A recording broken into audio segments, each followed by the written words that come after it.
Hello mga idol, please like, share and subscribe for more novel stories to uploads.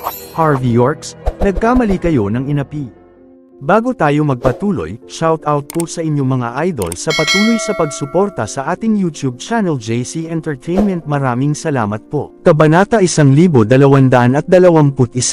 Sa isa sa mga anti-gang tindahan na pag-aari ng Naiswells. Hiniling ni Rosalie Naiswell sa mga kawani na ligpitan na ang ilang mahalagang mga antigo. Pagkatapos ay isinara na niya ang shop para umalis. Noon lang, ilang malalaking lalaki ang nakapaligid sa kanya. Dapat kang si Miss Rosalie Naiswells, tama ba? Gusto kang makilala ng aking Panginoon. Nagsalita sila sa isang magalang na paraan. Ang nagulat na si Rosalie ay may isang pagtataka kung saan sila nagmula. Malamig niyang sinabi, pasensya na. Mayroon pa akong ilang mga bagay upang gagawin dito, kaya makikita ko siya sa ibang araw. Ang mga kawani ng shop ay medyo natakot, ngunit sila ay alam din na ito ay maaaring ang kanilang pagkakataon upang ipakita ang kanilang lakas. Tumayo sila sa harap ni Rosalie. Miss Naiswell, hindi ka ba masyadong walang imok na umasa lamang sa ilang mga ordinaryong tao upang protektahan ka? Ang kabilang partido ay nagpakita sa kanya ng isang mabangis na ngiti. Maya-maya, naghiyawan mula sa shop. Sa huli, si Rosalie ay inalis, iniwan lamang ang mga kawani na nakahandusay na naghahagulgol. Di nagtagal, tumawag si Tyson kay Harvey, CEO York. Nakakuha lang kami ng balita ngayon, si Miss Naiswell ay nahulog sa mga kamay ng mga Yates ng Amerika. Sinabi ng kabilang partido na kung hindi ka maaaring dumating sa tahanan ng ancestral house ng Yates bago ang 12 ngayong gabi, sila ay hindi masiguro na ang buhay ni Miss Naiswell ay magiging buo. Sige, pupunta ako. Malamig ang ekspresyon ni Harvey. Hindi niya kailanman na inaasahan na magsisimula ang mga Yates ng Amerika kay Rosalie. Mula nang dumating siya sa Buckwood, bihira siyang nakikipag-ugnay kasama niya, at nakipag-ugnay sa kanya ng iilan lamang beses. Para sa kabilang partido na gamitin siya upang bantaan siya, sila ay dapat na sinisiyasat ang kanyang mga gawain noon sa Niamey. Bukod doon, maaari rin nilang gamitin siya upang maglagay ng presyon sa Naiswells. Ang Yates ng Amerika ay pinamamahalaang pumatay ng 2 ibon gamit ang isang bato. Sa kabilang panig, natanggap din ni Shane Naiswell ang balita. Nang marinig niya na si Rosalie ay nasa kamay ng Yates ng Amerika, lumubog siya sa kanyang upuan at nanatiling tahimik sa mahabang panahon. Sinanay niya si Rosalie na maging tagapagmana ng Naiswells, ngunit hindi niya naisip ang kabilang partido ay talagang magtatanaw sa kanya. Ang natitirang bahagi ng Naiswells ay sumabog sa mga nakakalito na luha. Gabi na, sa tahanan ng ancestral ng Yates. Nakakandado si Rosalie sa isang silid. 2 iba pang mga kalalakihan ang nasa silid, nakatayo sa tabi niya. Walang iba kundi ang 2 Texas boxing champion. Sa sandaling ito, pareho silang walang pang-itaas na damit. Paminsan-minsan, tinitingnan ng kanilang mga mata ang figure ni Rosalie na may isang makasalanang libog. Isang hindi kilalang pagnanais na kulay ang kanilang mga tingin. Inihayag ng ikatlong Master Yates na kung mabigo si Harvey na lilito bago ang hating gabi, si Rosalie ang magiging kanilang laruan. Hindi nagtagal sumapit ang hating gabi. Pareho sila ay nagsimulang gumawa ng mga pag-eehersisyo para sa pampainit. Ang paningin ay naging mapotlas si Rosalie, hanggang sa siya ay halos himatayan. Alam niya kung ano ang naghihintay sa kanya sa susunod. Nakaharap dito sa mga boxing champions, hindi siya maaaring mamatay, pabayaang pigilan pa sila. Sa sandaling ito, ang kawalan ng pag-asa ay kumole na sa kutis ni Rosalie. Ang orasan ay nakaturo na sa nakatakdang oras, at di nagtagal, dumating ang hating gabi. Ang ikatlong Master Yates ay lumitaw sa pintuan at pinag-aralan si Rosalie ng maingat na mata. Ngumiti siya at sinabi, nakakalungkot. Una kong naisip na ikaw ay mahalaga kay Harvey, at pupunta siya upang iligtas ka. Tila hindi masyadong ang iyong relasyon sa kanya ng mabuti. Kung iyon ang kaso, maaari ko lang kayong ihain sa aking mga kalalakihan. Hahaha, ang ikatlong Master Yates ay nagpakawala ng isang baluktot na pagtawa, hindi siya nakipagtalik mula pa noong una, kaya, Ang kanyang pinakadakilang kasiyahan ay ang panunood ng magandang mga kababaihan ay pinapahirapan. May malay pa rin si Rosalie. Nauutol siya at nanginginig. Pangatlong Master Yates. Kung tinatrato mo ako ng katulad nito, panigurado na lalaban ang lolo ko kasama mo hanggang sa huling hininga niya. Labanan niya ako hanggang sa huling hininga niya. Siya ba ay karapat-dapat? Ang tono ni Third Master Yates ay puno ng pangungutya. Ito lang ang nais Wells. Kung nais ko ito, ang inyong pamilya ay maaaring masira sa susunod na araw. Ngunit huwag mag-alala, hindi kita papatayin. Kapag ang dalawa sa kanila ay may sapat na kasiyahan na, dadalhin ko ikaw sa gate ng nais Wells. Gusto ko si Shane na Iswell na maunawaan ang presyo na babayaran niya matapos akong tanggihan. Ang ikatlong Master Yates ay lumingon at umalis, ang baluktot na ngiti ay nakabitin pa rin sa kanyang mga labi. Ang dalawang kampyon sa boxing sa Texas ay nagsimulang maglakad pasulong, nakakadismaya ang mga kutis sa kanilang mga mukha, habang naghahanda sila sa pag-atake kay Rosalie. Ipinikit ni Rosalie ang kanyang mga mata sa kawalan ng pag-asa. Ang mukha ni Harvey ay biglang lumitaw sa kanyang isip sa sandaling iyon, bagaman hindi siya sigurado sa dahilan kung bakit. Noon lang, ang balkonahe sa kabilang linya ay biglang sinipa ng pabukas. Bang! Ang dalawang kampyon sa boxing sa Texas ay nagkakaisa na tumigil sa paglalakad, at lumingon sa likuran nila. Isang lalaki ang nakatayo doon, nakasuot ng walang malasakit na ekspresyon. Sinuri niya ang mga kampyon sa boxing, sa kanyang malamig na mga mata. Wala siyang iba kundi si Harvey York. Nagpalitan ng maikling sandali ang dalawang kampyon sa boxing na sulyap bago umisi sa pag-iisa. Ang kinapopootan nila sa karamihan ay naantala ng isang tao, lalo na sa isang mahalagang sandali tulad nito. Boom! Pagkatapos nakita ang dalawang kampyon sa boxing na gumalaw ng sabay. Pareho silang mga kampyon sa boxing ring, pagkatapos ng lahat. Ang bawat isa ay nagtapo ng isang suntok, isa mula sa kaliwa at isa mula sa kanan, at sumabog ang kanilang mga suntok patungo sa dibdib ni Harvey sa parehong lakas. Tumalikod si Harvey, at iniiwasan ang kanilang mga suntok na kung ano ang tila isang imposibleng sandali. Siya noon ay sinipa ang madilim na balat na boxing na kampyon sa tuhod. Bas again. Crack. Narinig ang tunog ng mga nasirang buto. Ang mayabang ay agad na gamulong ang madilim na balat na boksingero sa lupa, humawak sa kanyang nasirang tuhod. Ang mga boksingero ay may malakas na mga kamao, ngunit ang kanilang pinakamalaking kahinaan ay nakalagay sa kanilang mas mababang katawan. Tiyak na hindi hahamunin ni Harvey ang paggamit nila ng mga kamao. Ang tamang paraan ay ang pag-atake sa kanilang mga mahina na lugar. Sa sandaling ito, ang mapotla na buhok na boksingero na kampyon ay sumugod. Tumalon si Harvey ng patagilid sa kaliwa at agad na hinawakan ang kanyang ulo sa parehong mga kamay, at pagkatapos ay baluktot na hinayla. Bas again. Crack. Ang kanyang ulo ay nabaluktot sa isang kakaibang anggulo. Ilang sandali na pinanatili niya ang isang pasulong na postura, ngunit sa lalong madaling panahon, siya ay bumagsak sa lupa. Ang tinatawag na Texas Boxing Champions ay hindi maaaring makasabay kahit na sa huling isang pag-ikot kasama si Harvey. Bas again. Crack. Sa susunod na segundo, sumunod si Harvey at tinadyakan ng kanyang paa ang leeg ng madilim na balat, ang pag-atake na ito hanggang sa wakas ito ay nakakamatay. Pinanood ni Rosalie ang buong eksena, at nagulat sa pagkabigla. Palagi niyang alam na si Harvey ay isang taong may kakayahan, ngunit hindi niya inaasahan na siya ay kamangha-manghang dito. Kahit na ang mga kampyon sa boxing na ito, na maaaring talunin ang 10 mga lalaki kaagad, hindi ang kanyang mga kalaban. Sa ngayon, hindi sigurado si Rosalie kung ano ang dapat na maramdaman niya. Tiyak na magiging kahanga-hanga kung ang taong ito ay kanyang asawa. Salamat. Si Rosalie ay sinabi, hindi katulad ng karamihan sa mga kababaihan, at kinuha ang pag-aalaga na hindi mukhang masyadong nasasabik. Sa halip, siya ay pinanatili ang kanyang aura ng isang reyna ng nagyayelo. Ngumiti si Harvey at sinabi, maaari ka nang umalis.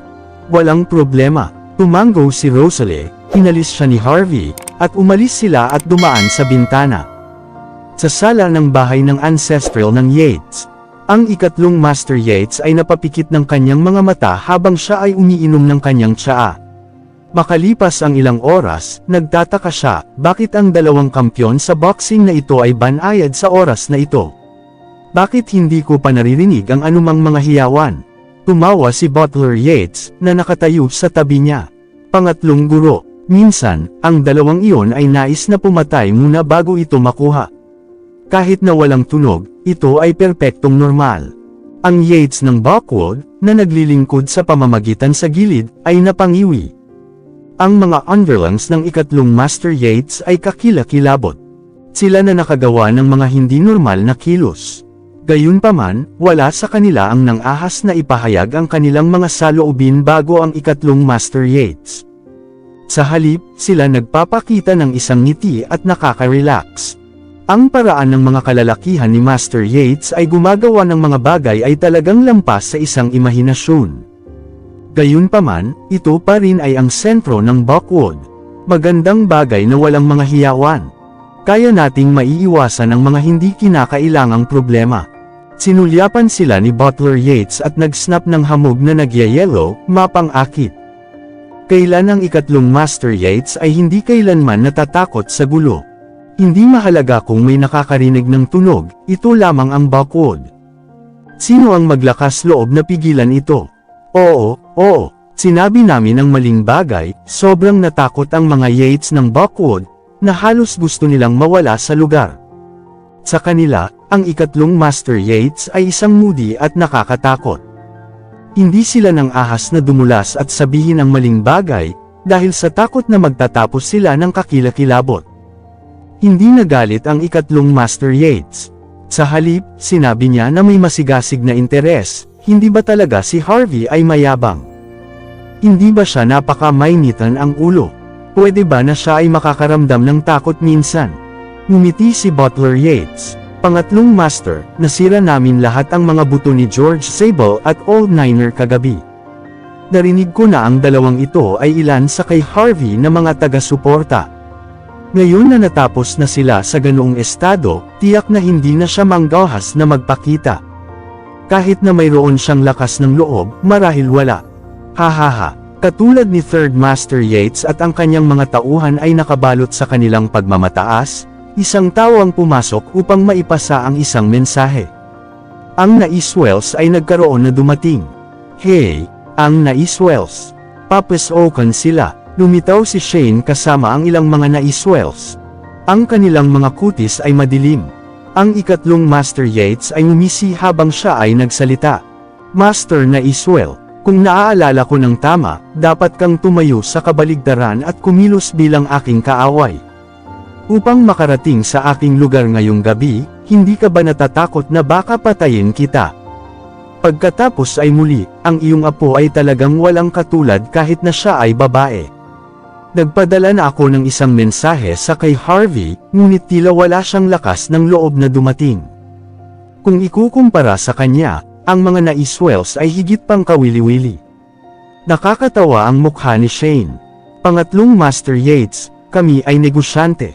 Ang lahat ng mga negosyante ay may prinsipyo, iyon ay, upang hindi kailanman masangkot ang kanilang mga miyembro ng pamilya. Kung mayroon kang anumang hindi ka nasisiyahan, lamang na lumapit ka sa akin. Ano ang paggamit ng paglabas nito sa isang babae? Ang iba pang kasamang Naiswells ay nagsalita din. Oo, kung ikaw ay may kakayahang iyon, dapat mong talunin kami ng patas, sa pamamagitan ng negosyo. Ang paggawa nito ay lampas na walang kahihiyan. Magmadali at hayaan si Miss Naiswell na makaalis. Anumang mga kondisyon ay maaaring mapagkasunduan.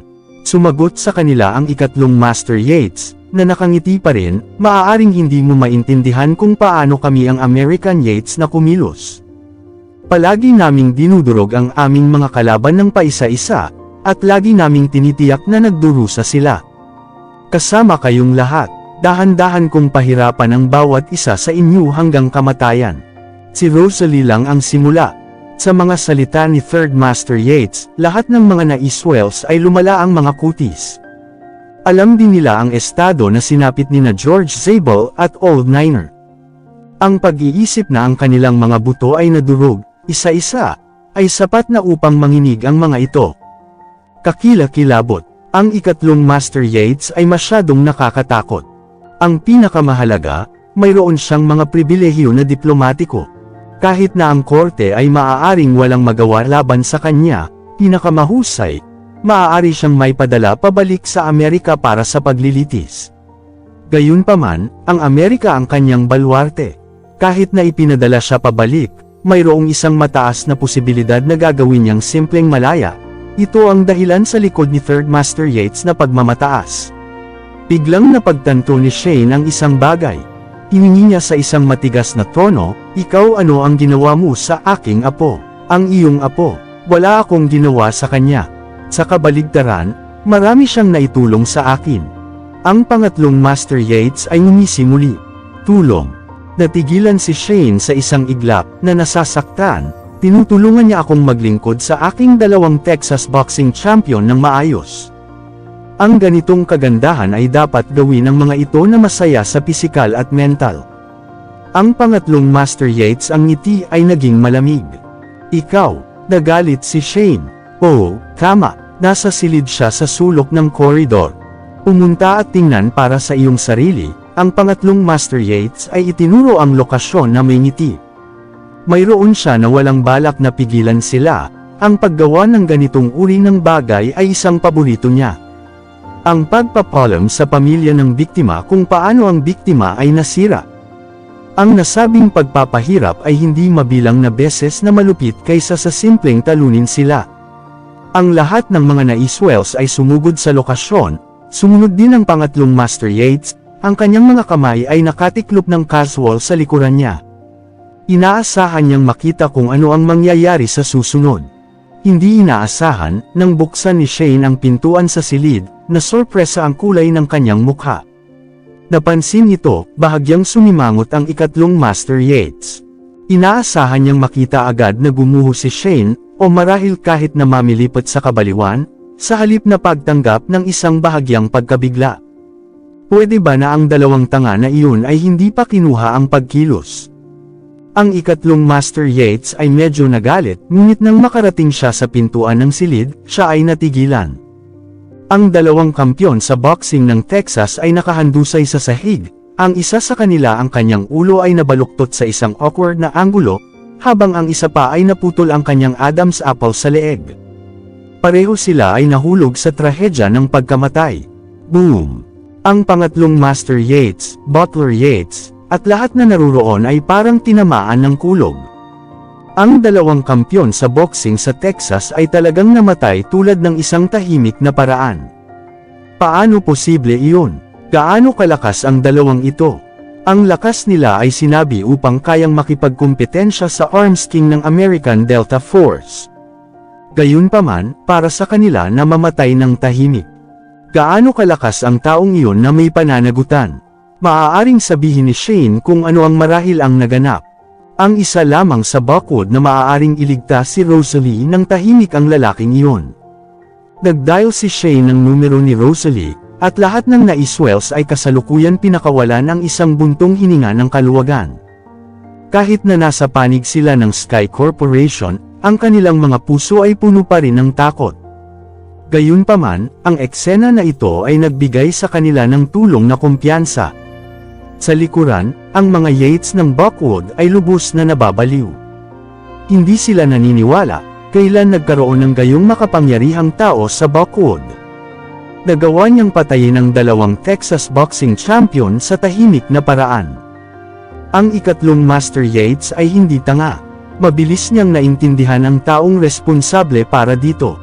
Si Prince York ng Sky Corporation, malamig na sinabi ni Shane, "Third Master Yates, kami ay binalaan ka na dati. Alam mo kung ano ang dapat mong gawin. Hindi mo kayang pukawin ang lalaking iyon." Ang ikatlong Master Yates ay sumimangot, ang kanyang mga mata ay lumubog. Ang Prince York na ito ay tila sa halip ay magaling. Hindi nakakagulat na si Yoel Graham at ang iba pa ay lumuhad at humingi ng tawad sa kanya bago umalis. Tulad ng nangyari, ang katapangan ng taong iyon ay tunay na isang bagay na mahusay. Dahan-daang sinabi ni Shane, "Third Master Yates, Maipakita ko sa iyo ang isang paraan para makaligtas. Pumunta sa Sky Corporation at lumuhod. Siguro pagkatapos, papayagan kanyang mabuhay. Sampal, tiningnan ng masama ng ikatlong Master Yates si Shane sa isang malamig na titig bago sinampal si Shane sa mukha. Alamin ang iyong lugar, Shane na Iswell. Kahit na ang lalaking iyon ay kwalipikado upang makipagkumpetensya sa akin, ikaw ay wala ka. Kung nais ko ito, ang pagpatay sa iyo ay magiging mas madali kaysa sa pagpatay ng isang langaw. Hindi ito magiging mahirap. Kabanata 1225. Lumala ang kutis ni Shane. Hindi niya inaasahan na ang ikatlong Master Yates ay direktang sampulin siya. Hindi kita papatayin ngayon, ngunit nais kong ipadala mo sa kanya ang aking mensahe. Dahil nais niyang maglaro ng ganito, pagkatapos ay maghanda ako ng isang ring sa Baku Gymnasium at makipaglaro sa kanya. Ito ay isang labanan ng buhay at kamatayan, anumang tagumpay o pagkatalo. Kung hindi siya dumating, lahat mula sa Naiswells at Sky Corporation ay mawawala. Ang ikatlong Master Yates ay inihayag na may isang nagyelo na trono, punong-puno na may hindi kapani-paniwalang tiwala sa sarili. Sa kanyang opinyon, kung mapatay niya si Prince York, sino pa ang nasa Backwood ang maaaring ihinto ang mga Yateses ng Amerika? Nang maglaon, inutusan niya ang kanyang mga tauhan na palabasin ang Naiswell sa kanilang tahanan ang ancestral ng Yates. Wala siyang ginawang hostage, ngunit totoong nagbanta siya. Sa Sky Corporation, kasama ang Naiswells, aabot ito sa 10,000 tao. Kahit na para sa isang tao na kasing lakas ni Prince York, ito ay imposibleng protektahan ang bawat isa sa kanila. Matapos umalis ang Naiswells, nagpalitan ang mga Yates ng sulyap, isang pangit na ekspresyon ng kumulay sa kanilang mga mukha. Medyo nag-aalala si Butler Yates. Pangatlong guro, kung ang taong pumatay sa dalawang kampyon na iyon ay tunay na si Prince York, kung gayon wala kang kalamangan laban sa kanya. Ang ikatlong Master Yates ay bahagyang ibinaba ang kanyang kanang kamay, at isang tunog ng umiikot na tunog. Ang tono niya ay nagyayelo bilang sagot niya, kahit ang mga boxing champions ay hindi mapigilan ng American Boxing League ang aking natatanging kasanayan, ang Art of Conversion. Isang hindi gaanong mahalagang prinsipe. Hindi maaaring maging kalaban ko si Prince York, kahit nasanay na siya mula noong bata pa. Ang pawis sa noo ni Butler Yates ay lumabas sa isang iglap kapag siya ay narinig ito. Sa katunayan, ang ikatlong Master Yates ay walang talo. Ang ring sa boxing ng Amerikano ay hindi alam niya, si Butler Yates ay gumugol ng maraming pera upang mapagtanto ang kanyang matagal nang hinahangad na magiging isang walang talo na figure sa mundo ng pakikipaglaban. Ngayon, ang ikatlong Master Yates ay nasa ilalim ng impresyon na ang kanyang katapangan ay higit sa nakaraang dalawang mga kampyon sa boxing ng Texas. Si Butler Yates lamang ang nakakaalam na ang pera ang dahilan para sa dalawang kampyon sa boxing ng Texas ay paulit-ulit na natalo ni Third Master Yates. Kung nakipaglaban sila sa kanilang tunay na lakas, sila ay maaaring talunin ang ikatlong Master Yates sa pagkamatay kasama ang isang solong suntok lamang. Gayunpaman, hindi sinabi ni Butler Yates ang mga salitang ito. Kung siya ay nagsalita, siya ang unang mamamatay sa kamay ni Master Yates. Ilang sandali, nagbago ang ekspresyon niya. Ngumisi siya sa kanyang mga ngipin at sinabi, "Pangatlong Master Yates, huwag mag-alala. Tutulungan kitang maghanda para sa labanan na ito. Kung darating si Prince York, tiyak na matatalo mo siya na may isang suntok lamang." Tumango si Third Master Yates. Nakarating na siya sa kaharian na katumbas ng kawalan ng kakayahan sa kalungkutan. Sa kanyang opinyon, walang sino man sa mundo ang maaaring tumayo na kalaban niya. Sa Sky Corporation, nakaupo si Harvey sa tanggapan ng CEO, kasama si Shane sa tapat niya. Ipinasa ni Shane ang mensahe ni Third Master Yates sa kay Harvey. CEO York, ang Third Master Yates ay hindi ordinaryong tao. Ako ay isipin na mas mahusay na huwag siyang labanan. Nagtanong ako tungkol dito. Sinasabi na siya ay may natutunan na Art of Conversion mula sa isang matandang pari sa kanyang mga unang taon. Inaasahan ko na ito ay isang maalamat na panloob sa sining ng martial arts. Kung pinamamahalaan niya itong linangin sa isang tiyak na antas, kung gayon tiyak na siya ay walang talo. Hindi alam ni Shane ang tungkol sa martial arts, ngunit ang paghusga sa pamamagitan ng ikatlong Master Yates na walang talo ay ang kanyang kalungkutan na saloobin, maaaring makita ni Shane na ang huli ay puno ng tiwala. Kung hindi man, hindi siya maglakas loob na bukas na lumaban sa kay Harvey matapos ang dalawang kampyon sa boxing ng Texas ay pinatay. Part of conversion. Nasimangot si Harvey, nasa militar siya para sa isang mahabang panahon, at nagkaroon ng ilang kaalaman sa iba't ibang mga pamamaraan ng pakikipaglaban sa mundo. Gayunpaman, ito ay ang unang pagkakataon na narinig niya ang tinatawag na art of conversion. Gayunpaman, sa kanyang mga kasanayan, paano siya matatakot? Sumagot siya ng walang pakialam, ipasa sa kanya ang aking salita. Sabihin sa ikatlong Master Yates na mula nang gusto niyang maglaro, pagkatapos ay makipaglaro ako kasama niya. Bago tayo magpatuloy, shoutout po sa inyong mga idol sa patuloy sa pagsuporta sa ating YouTube channel JC Entertainment. Maraming salamat po. Kabanata 1226. Gabi na. Ang balita ng ikatlong Master Yates na nag-anyaya sa kay Prince York ng Sky Corporation para sa isang tunggalian ay kumalat sa buong circle na lipunan ng Buckwood. Naiulat din na ang dalawang Texas boxing champion ay pinaghihinalaang pinatay ng mga kalalakihan ni Prince York. Nang lumabas ang balita, ang kabuuan ng Buckwood ay nahulog sa isang kaguluhan. Lahat ng tao ay puno ng maayos sa dalawang boxing champion na makapangyarihan at katapangan.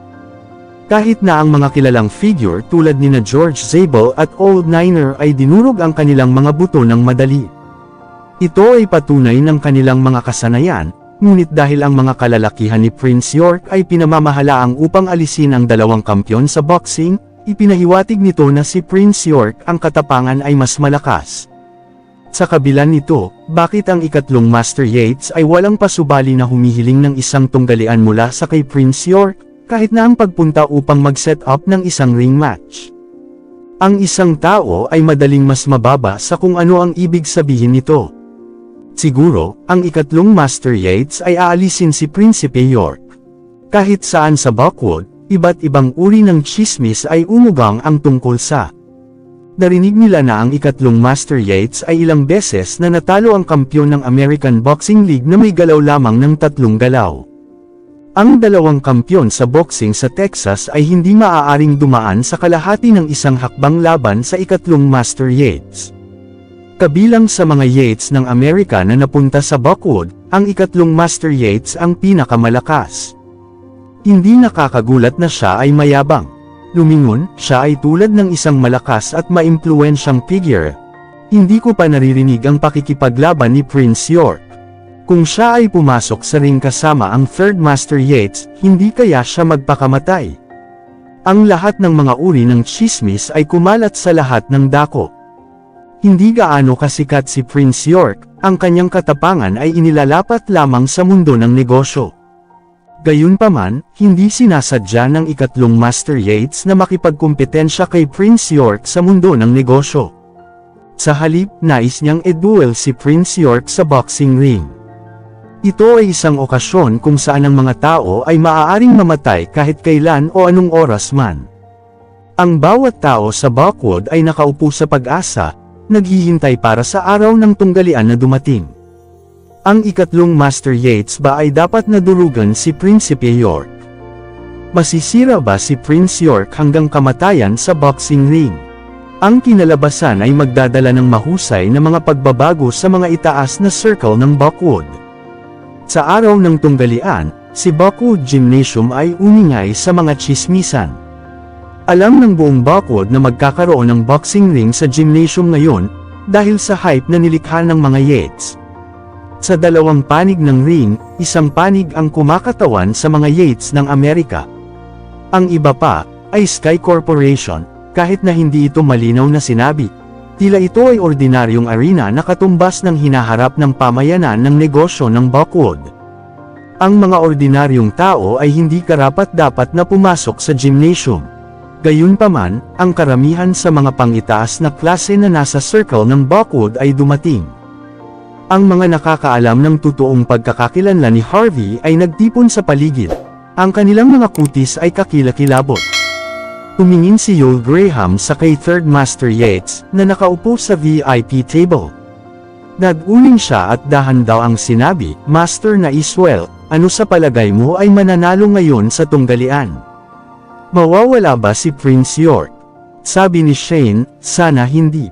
Ngunit sa mga araw na ito, ako ay nagtanong tungkol sa kay Third Master Yates. Ang nakakatakot nito ay nakakakuha ang pangatlong Master Yates ng records na walang talo sa Amerika. Ayon sa impormasyong nakuha ko, siya ay nasa ring mula pa noong siya ay nagretiro sa politika. Mula sa Chinatown sa Amerika hanggang sa Boxing League, hindi siya kailanman natalo. Mayroong kahit na tsismis sa gitna ng Amerikanong mamamayan na kung ang ikatlong Master Yates ay nakipaglaban sa isang labanan sa pagitan ng 5 makapangyarihang bansa at ng dakilang bansa pabalik noon, tiyak na hindi sila matatalo. Inisip ng mga Amerikano na kahit ang chief instructor ay hindi maaaring maging kalaban ni Third Master Yates. Si Yoel, Rain, at ang natitira ay nagsuot ng mga pangit na ekspresyon nang marinig nila ang mga sinabi ni Shane. Alam nila na si Harvey ay si Prince York, at ang punong tagapagturo, naintindihan din nila kung gaano kalakas ang punong tagapagturo. Pwede ba ang chief instructor, na nagretiro para sa 3 taon, talunin ang ikatlong Master Yates, na nakipaglaban at walang talo na manlalaro sa buong Amerika? Pinakamahalaga, kung mangyari na ang chief instructor ay mawala, ang epekto ay hindi maiisip. Maaaring gamitin ito ng 5 makapangyarihang bansa ang pagkakataon na atakehin ang mahusay na bansa minsan muli. Tulad ni Yoel at ang natitira ay puno ng pag-aalala, lumitaw ang mga kinatawan mula sa Sky Corporation. Pinangunahan nina Ivan at Ray ang grupo. Hindi lumakad si Harvey kasama nila. Tumahimik ang karamihan ng tao sa isang iglap nang nakita nila ang mga kinatawan ng Sky Corporation. Lahat ay nakatitig sa direksyon na iyon, nais na malaman ang tunay na pagkakakilanlan ni Prince York. Sobrang misteryoso ni Prince York. Hindi siya lumilitaw sa publiko mula noong kanyang pasinaya. May isang tao mula sa Yates ng Buckwood na tumayo at tumingin sa direksyon ng Sky Corporation. Siya hiniling ng malakas, "Nasaan si Prince York? Hayaan mo siyang lumabas at mamatay." Ang bawat solong isa sa mga Yates ng Buckwood ay kampante. Kung si Prince York ay pinatay ni Third Master Yates, ang Sky Corporation na kumpanya ay titigil na umiiral. Ang mga maaaring makakuha ng pinakapakinabang sa labas ng sitwasyong ito ay ang Yates ng Buckwood. Walang pakialam si Ray sa direksyon ng Yates at sumulyap ng malamig, "Sinabi ng aking prinsipe. Ang iyong ikatlong Master Yates ay hindi karapat-dapat na labanan siya." Ang pangalawa ay sinabi niya ito, ang karamihan ng tao ay nahulog sa isang kaguluhan. Marami sa kanilang mga tingin ay nahulog kay Ray. CEO Hart, natatakot si Prince York. Kung hindi siya, sabihin mo lang. Bakit mo kailangang sabihin iyon? Oo, ang ikatlong Master Yates ay hindi natalo sa Amerika. Ito ay isang bagay na alam ng lahat. Likas lamang ito para matakot si Prince York. Kung natatakot siya sa kamatayan, aminin mo lang. Sinasabi yun na ang ikatlong Master Yates ay hindi karapat-dapat, bakit ganyan kayo kawalang kahihiyan? Kahit na siya ay dumating, si Prince York ay hindi maaaring ang kalaban ni Third Master Yates. Nandito man siya o wala, ang resulta ay mananatiling pareho. Kung hindi dumating si Prince York, nangangahulugan lamang iyon na natakot siya. Ang mga nagsalita ay karamihan sa mga kinatawan ng mga kumpanya sa ibang bansa. Sa una, natatakot sila kay Prince York dahil sa insidente na kinasasangkutan ng Morgan Financial Group. Ngunit nang makita nila na ganoon si Prince York na natakot, hanggang sa hindi siya naglakas loob na lumapit sa tunggalian, naging excited sila at hindi mahawakan ang kanilang mga salita. Hanggat ang ikatlong Master Yates ay maaaring mapigilan si Prince York, magkakaroon sila ng pagkakataon na gawin ang kanilang pag-atake. Isang pagkakataon na magkaroon ng isang kagat sa cake na iyon sa Buckwood. Noon lang, si Third Master Yates at si Butler Yates ay lumitaw. Hinawakan ni Third Master Yates ang kanyang mga kamay sa likuran niya at sinabi ng walang pakialam, lahat, inanyayahan ko si Prince York sa boxing ring. Dahil tumanggi siyang dumating, pagkatapos ay hindi ko siya pipilitin. Ngunit kung walang maglakas loob na labanan ako sa ring ngayon, pagkatapos ay ang lahat sa Sky Corporation, kasama ang Naiswells, ay mapapahamak bukas. Ako, isang Yates mula sa Amerika, ay palaging tinutupad ang aking mga salita. Ipinadala na ang pangatlong Master Yates na pagsasalita ay nangingibabaw. Ang lahat ay napasinghap. Gaano siya katiwala na gumawa ng ganoong pahayag. Hindi mahalaga kung paano ito tumingin sa isa, ang lakas ng Yates ng Amerika ay lampas sa imahinasyon ng isang tao. Pangatlong Master Yates, ano ang pinag-uusapan mo? Hindi naglakas loob si Prince York dahil natatakot siya. Siya ang salarin at responsable sa pagpatay sa mga tao ng Sky Corporation at ang Naiswells. Ikaw, isang matanda, ay narito. Kahit na, hindi siya maglakas loob na ipakita ang kanyang mukha, o hindi rin siya handang lumaban. Paano kaya ang isang tao na tumawag sa kanyang sarili bilang isang tao na nasa tuktok sa lahat ng Southlight? Anong basura? Kalmado ang pangatlong Master Yates. Lahat, huwag magpataw ng anuman. Pagkatapos pinalo sa kamatayan ng isang matandang lalaki sa ring ay magpapahiya sa kanilang bansa. Tila tama ang sinasabi sa Amerika. Ang bawat tao sa bansang ito ay isang duwag. Ang mga tao sa bansang ito ay lahat ng mga duwag. Ang bawat tao ay naruroon ay nanginginig sa galit kapag ang mga ito ay sinabi ng mga salita. Totoo ito lalo na para kay Yol at iba pa. Sa sandaling ito, ang kanilang mga kutis ay lumubog sa isang bagay na kakilakilabot.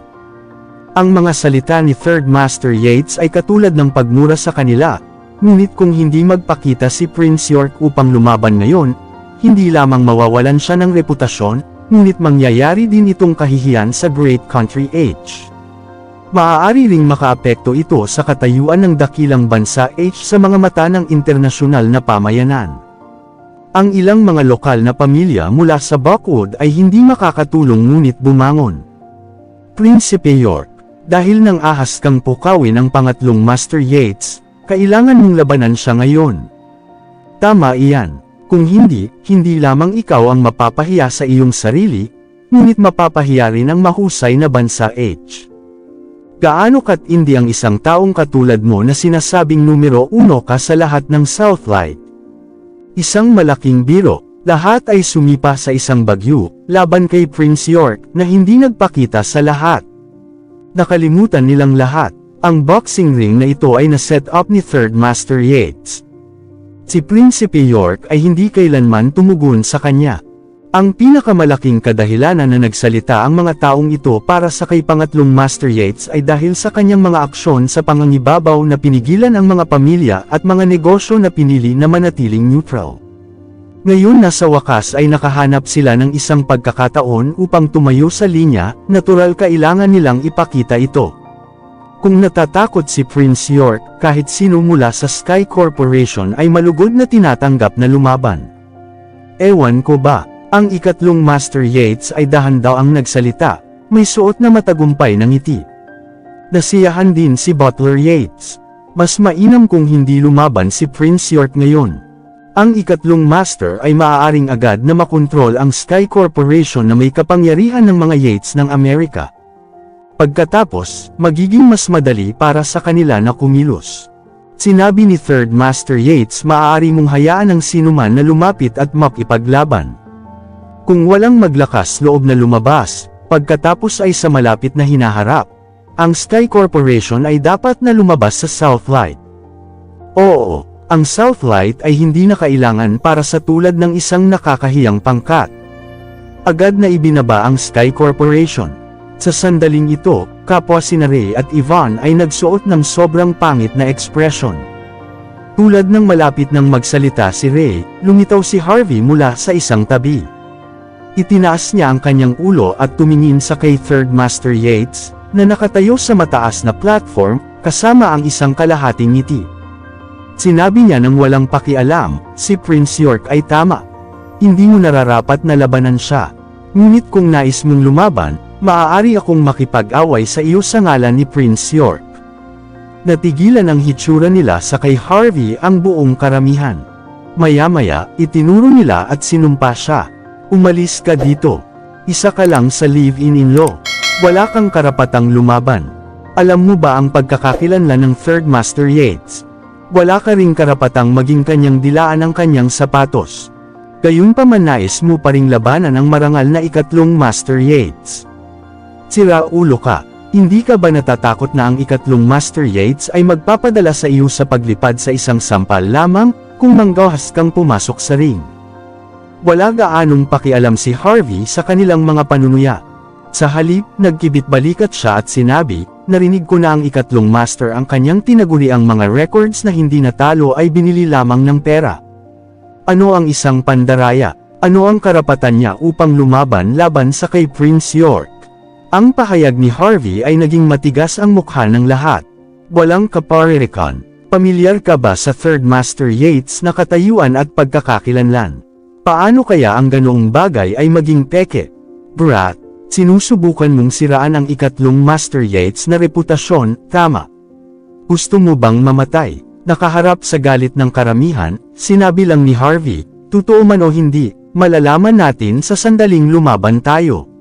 Ang karamihan ng tao ay tumahimik kahit na ang mga may ingay sa mga sinabi ni Harvey. Harvey, buhay ka lang na manugang. Ikaw ba ay akala mo talaga ikaw ay isang bituin? Wala kang sinasabi dito, malalaman natin pagkatapos nating lumaban. Sino sa tingin mo ikaw? Hindi sila pinansin ni Harvey. Sa halip, tiningnan niya ang ikatlong Master Yates sa isang mapanunuya na tingin. Ito ay isang bagay sa pagitan ng Third Master Yates at ako. Wala kang karapatang magsalita dito. Tumahimik ka na lang at panuulin ang saya. Sabi ni Harvey nang walang pakialam. Sigurado ka ba talagang sabik ka na mamatay?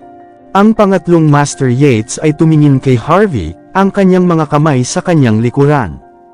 Ngumiti si Harvey, pinibigyan kita ng isang pagkakataon.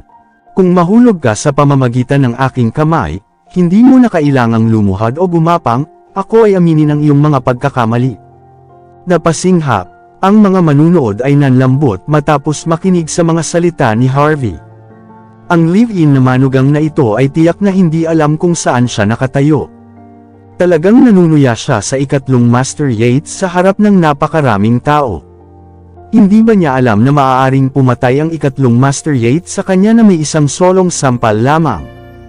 Ang pinakamahalaga, sa kanyang antas ng mga kasanayan, kung paano ang ikatlong Master Yates ay nakikipaglaban sa walang kakayahan na tao. Sira ulo ka, gaano ka katapang na e-provoke ang ikatlong Master Yates? Ano ang karapatan mong labanan ang ikatlong Master Yates? Sino ka sa palagay mo? Dapat kang maging kampyon ng isang domestic na liga muna kung nais mong makipaglaban sa ikatlong Master Yates. Hindi mo ba dapat isipin ang tungkol sa iyong katayuan? Sinisikap ni Harvey, tumahimik, mga bootlicker kayo. Ano ang ginagawa ko ay wala itong kinalaman sa inyo. Manahimik na lang kung kayo ay nais na panuulin ang saya. Kung sino man ang magsasalita ulit, kukunin kong sampulin ang kanyang bibig. Nahulog sa pagkabigla ang karamihan. Walang nag-iisip na ang live-in son-in-law na ito ay manggahas upang bantaan ang iba sa paraang ito. Ang aura na kasalukuyang pinalabas ni Harvey ay nagtaka sila. Wala sa kanila ang nang-ahas na magbigkas ng ibang salita. Ang ikatlong Master Yates ay sumulyap ng malamig sa kay Harvey. At sa sandali pa, nagsalita siya. Fine, lalabanan kita. Ngunit ang pagkamatay ng isang tao ay nauna nang itinakda. Huwag sisihin ako dito, ngumiti si Harvey doon. Bibigyan kita ng 10 minuto upang magpainit. Magsisimula tayo pagkatapos nito, malamig na sinabi ni Third Master Yates na nakaupo. Ang tao sa kabilang linya ng telepono ay sinabi sa isang nakangisi. Sumagot si Butler Yates, papasok ang ikatlong Master Yates sa ring ngayon. Huwag gumawa ng anumang hindi kinakailangan hanggang sa matapos niya ang laban.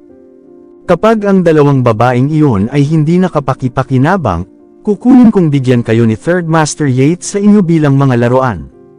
Oo, isang magalang na tinig ang sumagot mula sa kabilang panig ng telepono. Sinisi ni Butler Yates, Harvey, live-in ka lang na manugang. Wala kang karapatang lumundag at haharapin ang ikatlong Master Yates. Wala akong pakialam kung talagang may kakayahan ka o wala. Dahil ikaw ay isang live-in na manugang, pagkatapos ay kumilos ka tulad ng isang natalo. Mayroong ilang mga bagay na wala kang karapatang mamag-aitan.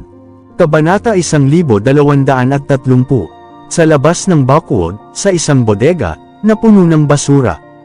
Si Mandy at ang kanyang sekretarya ay nakatali sa isang sulok.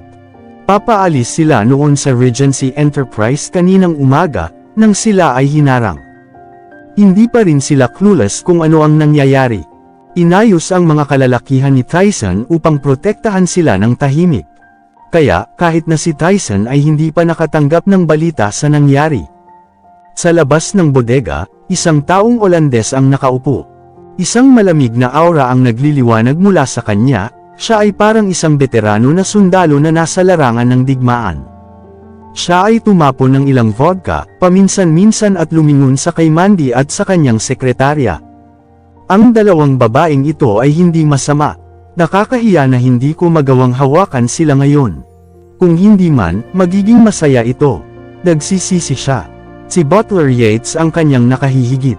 Bago ang lalaking iyon, siya ay hindi nang ahas na manggulo sa paligid. Nang marinig ni Mandy ang kanyang mga salita, siya ay hinalinhan.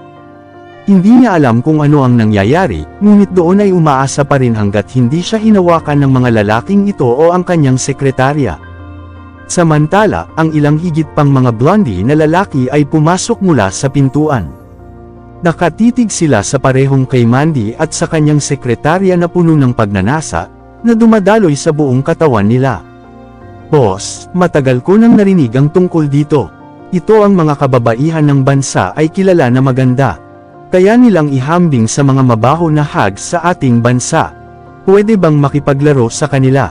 Isang maliit na lalaki ang dumila sa kanyang mga labi, at kanyang baluktot na mukha. Ngunit ang kanilang pinuno ay nakasnak ng malamig.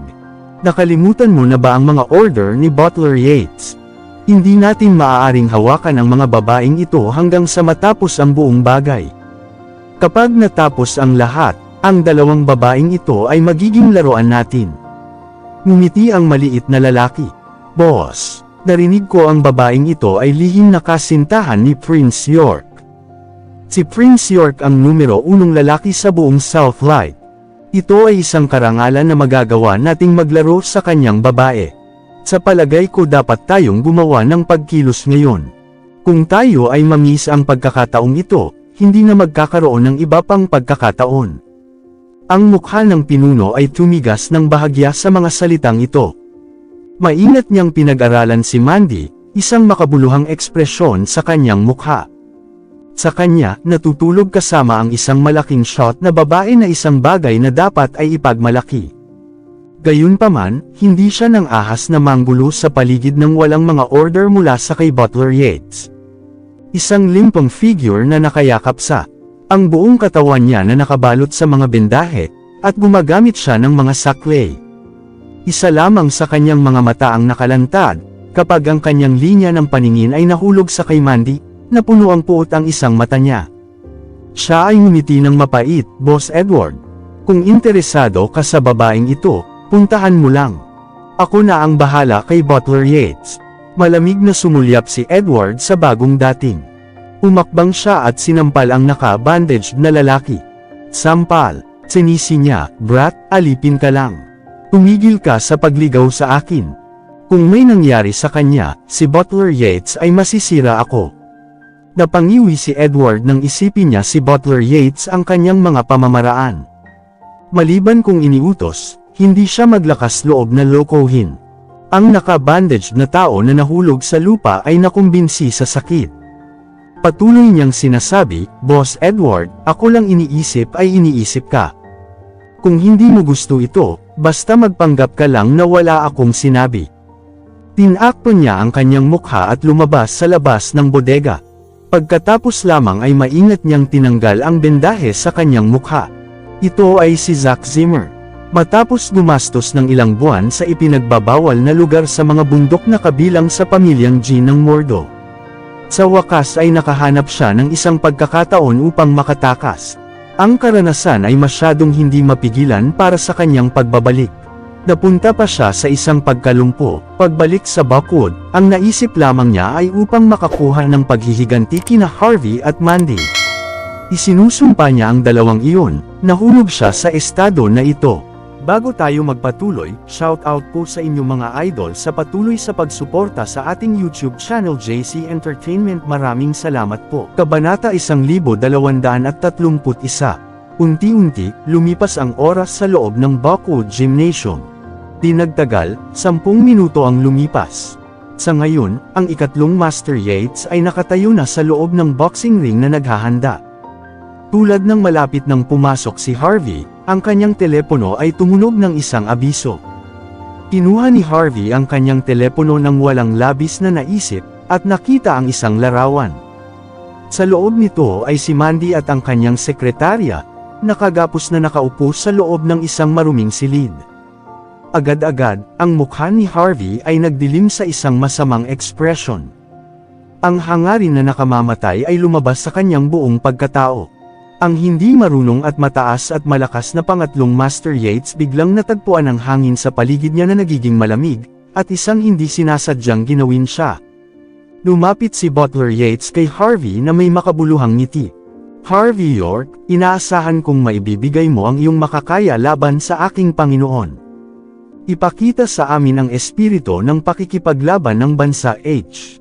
Sa sinabi nito, siya ay kumalas sa kanyang mga takong at umalis.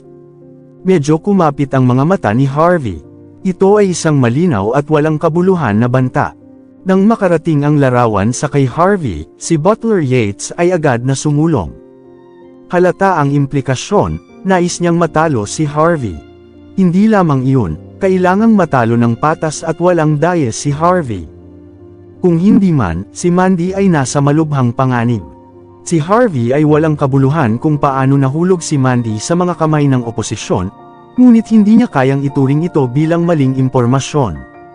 Nasaksihan niya ngayon sa kanyang kamay kung paano magtrabaho ng pailalim ang modus operandi ng Yates ng Amerika. Uminga siya ng malalim, at dahan-daang lumakad siya sa ring na parang wala. Sa paggawa nito, kinuha niya pabalik ang aura-chilling aura na pinalabas niya sandali lamang. Talagang ginamit ng Yates of America ang aking asawa upang bantaan ako para lamang sa larong ito. Hindi, marahil ay inilaan nilang bantaan si Prince York. Upang isipin na pupunta sila sa mga paggawa na iyon upang manalo. Dahil nais mong manalo ng napakasama, hahayaan kita. Ngunit inaasahan ko na ang mga Yates ng Amerika ay maaaring magdala ng mga kahihinatnan para dito. Umakbang si Harvey ng isa pang hakbang, ang kanyang mukha ay malamig. Samantala, si Yvonne, na nagmamasid kay Harvey sa labas ng boxing ring, ay sumimangot nang makita niya ang emosyonal na estado ni Harvey. "Ray, may mali sa CEO York." Naramdaman ni Ray na mayroon ding isang bagay. Karaniwan sa pagsasalita, hindi papayagan ng head coach ang gayong malinaw na pagpatay na hangarin laban sa isang tao na hindi gaanong kahalagahan ang ikatlong Master Yates. Ang ikatlong Master Yates ay hindi kwalipikado para dito. Pinilit ni Ray ang kakilakilabot na tren ng pag-iisip na biglang lumusot sa kanya at dahan-daang sinabi.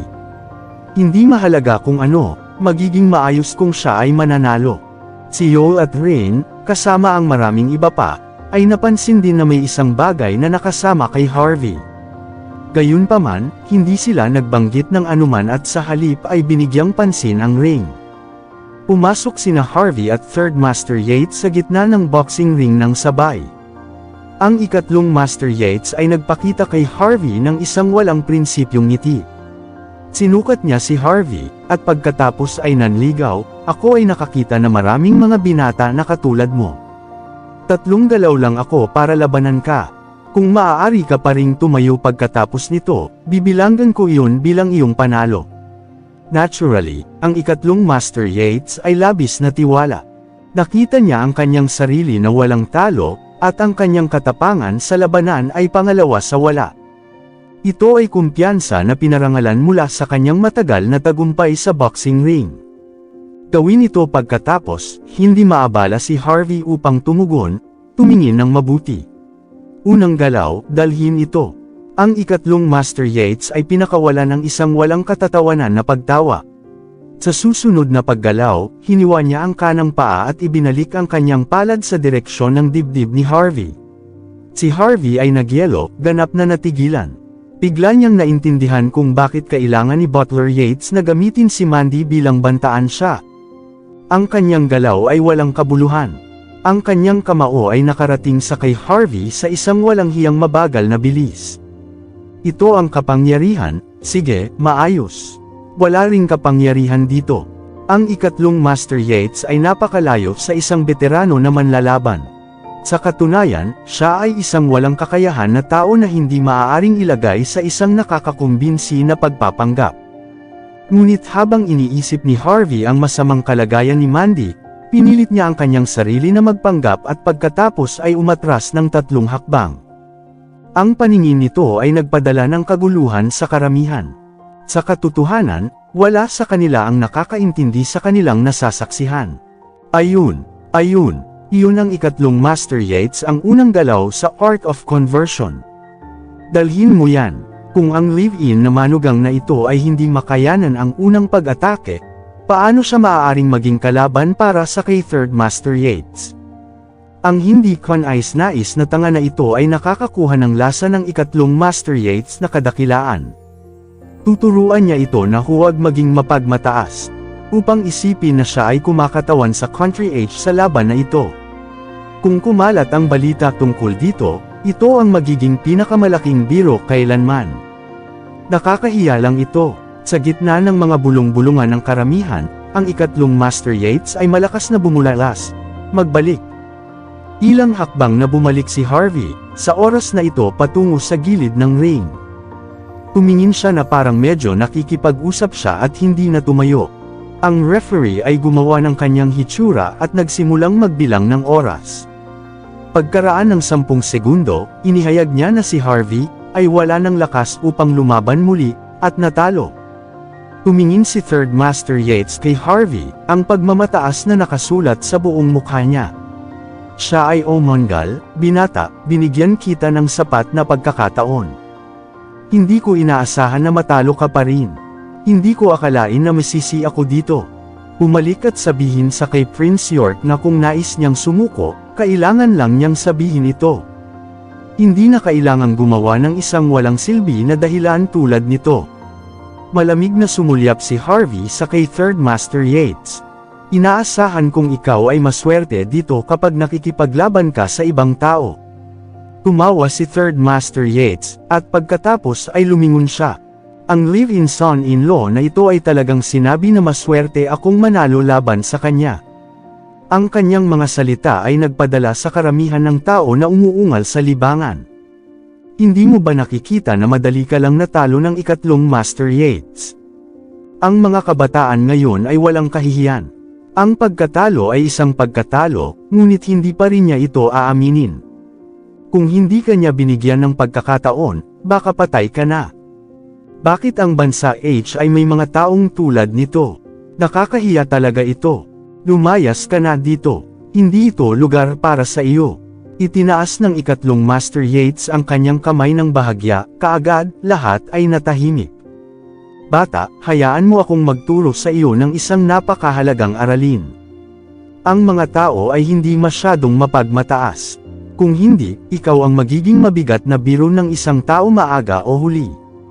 Dahil sa paggalang sa iyo na kumakatawan sa bansa H, hindi kita papatayin dito. Hinawakan siya ni Harvey ng isang mapang-uyam na hitsura. Pagkatapos ay dapat kong pasalamatan ka sa hindi pagtatapos ng aking buhay dito.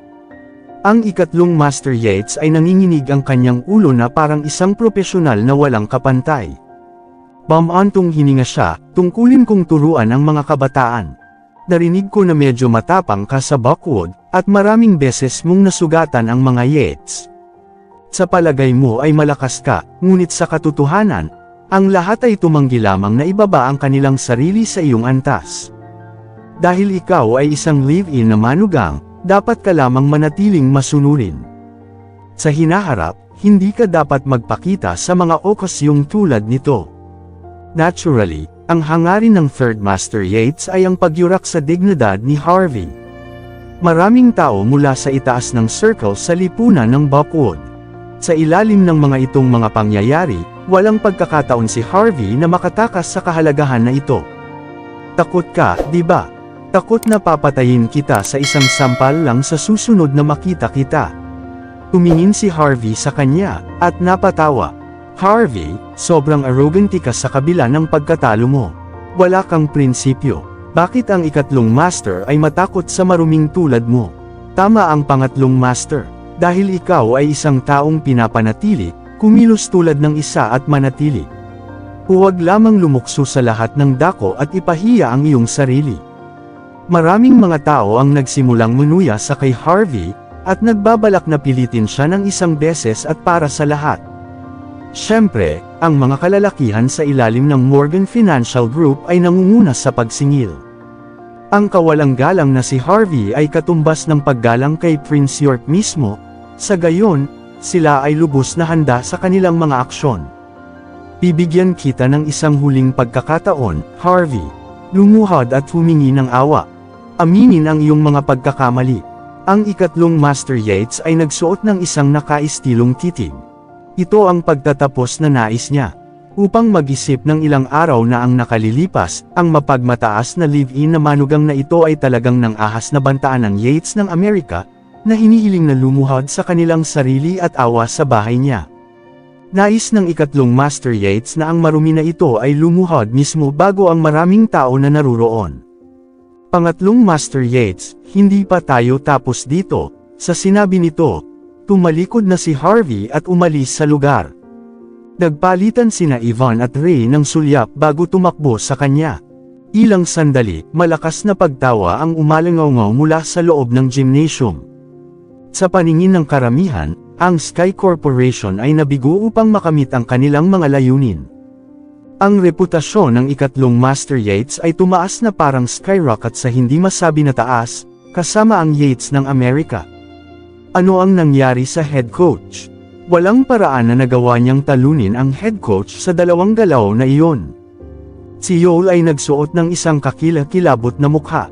Sa palagay ko may nangyari na malaki. Ang ekspresyon ni Rain ay parang kakilakilabot din. Alam nila ang totoong pagkakakilanlan ni Harvey, kung kaya't natagpuan nila ang buong sitwasyon na hindi kapani-pani walang kakaiba. Isang tunay na kahihiyan na sila ay walang kabuluhan sa dahilan kung bakit. Isang Lexus ang dumating. Sa oras na ito, hindi gaanong nagmamalasakit si Harvey kung nakalantad ang kanyang pagkakakilanlan at mabilis na pumasok sa kotse kasama sina Ray at Yvonne. Sa loob ng kotse, si Yvonne ay nakasimangot. CEO, ano ba talaga ang nangyari? Paano ka natalo sa tunggalian na iyon? Tumugon si Harvey sa isang tono na malamig at galit, na sa problema si Mandy. Inagaw siya ng mga kalalakihan ng ikatlong Master Yates. Ang kanyang tugon ay nagpadala kay Yvonne at Ray na nanginginig. Sa wakas, nagkaroon sila ng paliwanag para sa kakaibang pagliko ng mga kaganapan na kanilang pinatututuhanan lamang. Si Mandy ay talagang ginawang hostage ni Third Master Yates. Hindi nakakagulat na ang CEO York ay kailangang matalo. Pumunta sa kay Tyson. Nag-utos si Harvey. Di nagtagal, nakarating ang sasakyan sa teritoryo ni Tyson. Nariyan si Tyson, kasama ang kanyang mga tauhan. Nakatanggap na siya ng tawag sa telepono ni Harvey habang nasa daan siya. Sa ngayon, napakaraming tao ang naghahanap para sa kinaroroonan ni Mandy. Paano ito? Tinanong kaagad ni Harvey sa isang iglap na nakita niya si Tyson. CEO York, ito ay isang pangangasiwa sa aking bahagi. Ang mga lalaking inatasan kong protektahan ang iyong asawa ay pinatay lahat. Ang mga bilog ng mga mata ni Tyson ay naging pula. Ayusin ang kanilang libing at bigyan ang kanilang mga pamilya ng pensyon. Bumantong hininga si Harvey. Gumagawa ba ng anumang aksyon si Bellamy sa pamamagitan ng militar? Tanong ulit ni Harvey. Oo, hiningi na ng militar ang footage ng pagsubaybay mula sa istasyon ng pulisya. Ang kotse ng iyong asawa ay nakita na naharang.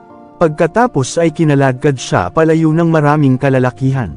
Ngunit ang kotse na nagdala sa kanya na malamang ay may isang peking plate number. Ang mga taong iyon marahil ay gumugol ng kaunting oras sa paghahanda ng una. Halos iniiwasan nila ang bawat solong kamera ng pagsubaybay habang iniwan nila ang eksena. Mahirap magsagawa ng investigasyon. Ang pinakapilit na isyo ay hindi natin magagamit ang pulisya ngayon. Ang mga naganap ay maaaring gumawa ng isang bagay na desperado.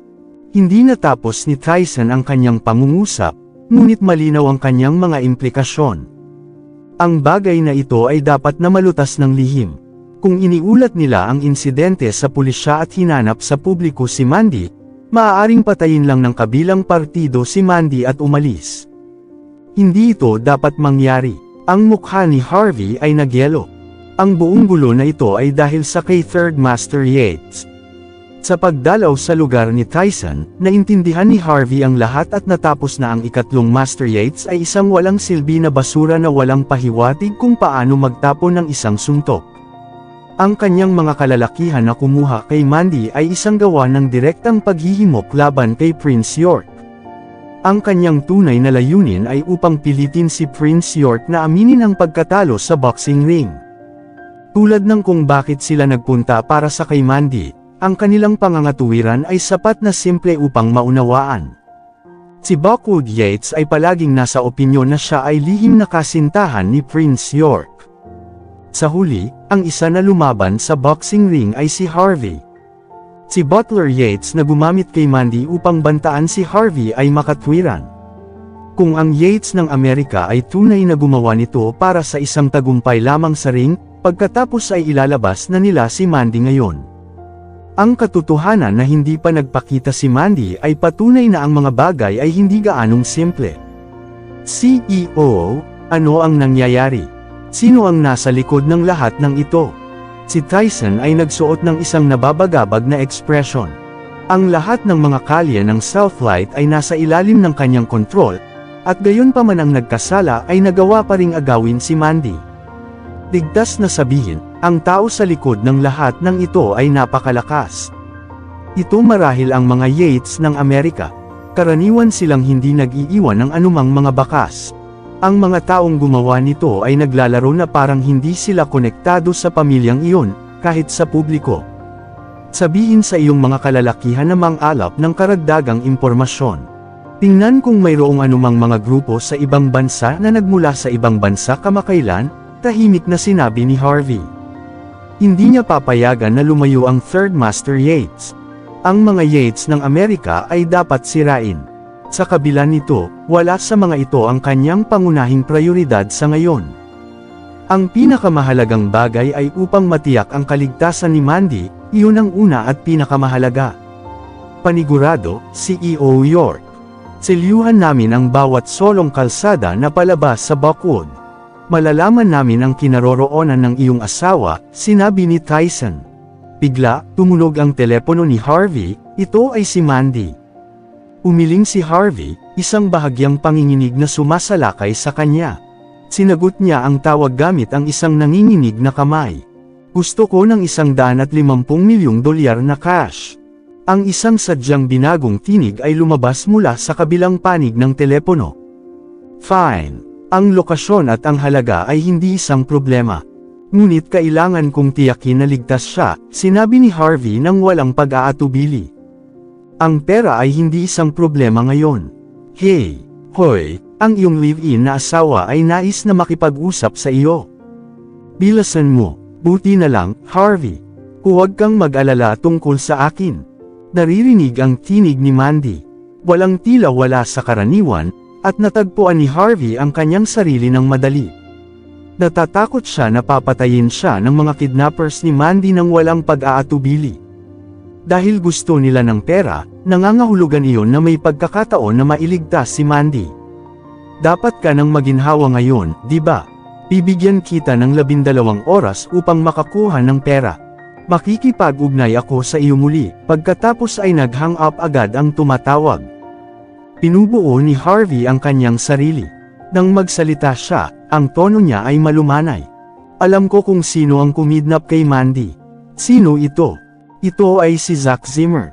Hanapin siya. Madilim ang mukha ni Harvey. Hindi pa niya naisip na ang maliit na pritong mula sa nakaraan ay lilito muli. Sa kabutihang palad, nakipag-ugnay si Harvey kay Zack ng maraming beses sa nakaraan. Mula sa paraan ng pagsasalita at ang tono niya, nagawa ni Harvey na malaman na si Zack ang nagsasalita sa kabila ng binagong tinig. Lamang, hindi maintindihan ni Harvey kung bakit kasangkot si Zack sa mga yates ng Amerika. Kung kailangan nila ng isang upahan para sa trabaho, pipiliin nila ang isang tao mula sa ibang bansa. Marahil isang mersenaryo, o isang bagay ng uri. Bakit sa mundo gagamitin nila si Zack Zimmer? Samantala, sa loob ng isang bodega, ibinagsak ni Zack ang telepono. Habang ang kanyang buong ulo ay natakpan sa mga bendahe, ang kanyang emosyon ay hindi nakikita ng mata. Sa tabi niya, sumabog si Edward na tumatawa.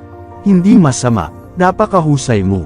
Hindi lamang ako magkakaroon ng bagong babae upang maglaro, makakakuha din ako ng $150 milyong na malamig na hard cash. Kapag tapos na ang lahat, bibigyan ka namin ng 20% ng cash tulad ng ipinangako ko. Yumuko si Zack, ngunit ang kanyang puso ay sinusunog ng isang malamig na galit. Para sa kanya, ang pagtatapos ng buhay ni Harvey at Mandy ay mas mahalaga kaysa sa pera. Kabanata 1235. Mandy, sa palagay mo ba talaga ay magbibigay ang iyong live-in na asawa ng maraming pera para sa isang maluwag na babae na katulad mo? Napaso si Zack, na itinapon si Mandy sa isang gilid ng sulyap. Nasimangot si Mandy at tiningnan siya ng isang matengkad na sulyap. Ang mga bendahe ay nakabalot sa karamihan ng kanyang katawan, na sumasakop sa kanyang mukha at pinangangalagaan na hindi makita ang kanyang ekspresyon. Ngunit nang makausap niya si Harvey kanina, nakita siya ni Mandy. Siya ay sumigaw, "Walang paraan na makakakuha ka ng pera, Zack."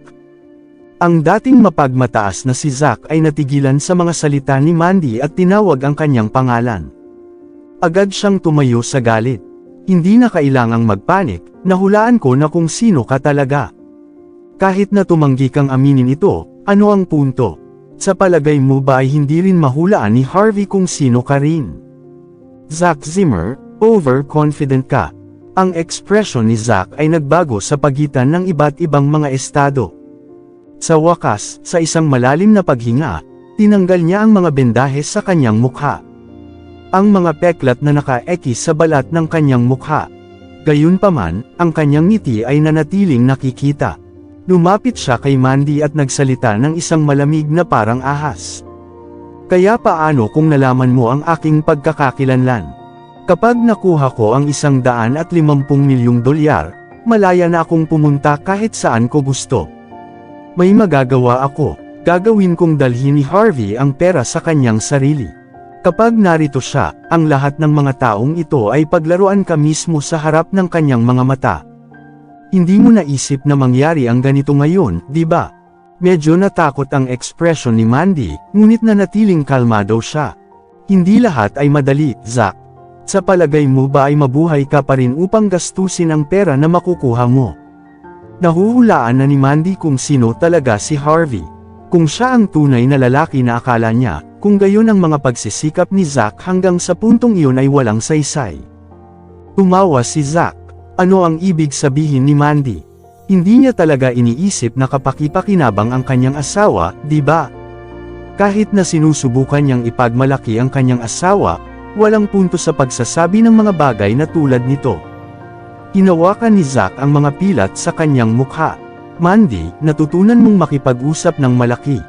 Sa palagay mo ba ay naniniwala ako sa iyo, kahit na isang beat?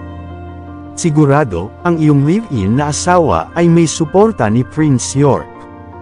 E ano ngayon? Gaano kalakas ang kanyang mahinang suporta sa harap ko? Umiling-iling si Mandy.